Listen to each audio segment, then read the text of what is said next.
หัวชนกันเลย หมาป่าอักตันยู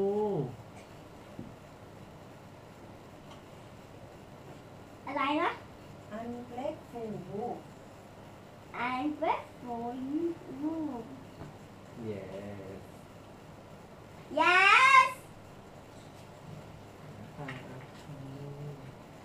ใกล้เวลาพบค่ำเจ้าหนูเด็กเลี้ยงแกะ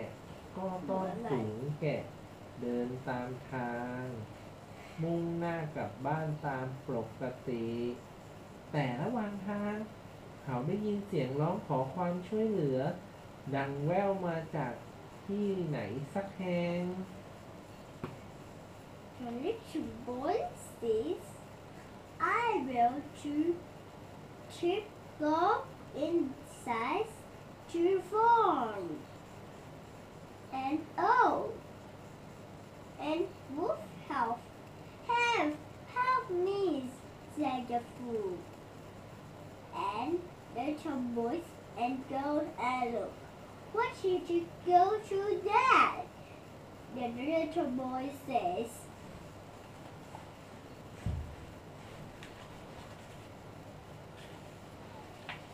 ช่วยด้วย ช่วยด้วย ใครก็ได้ช่วยข้าที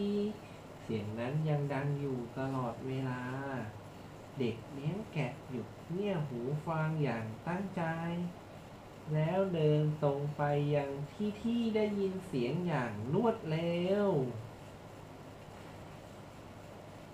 At last, little boy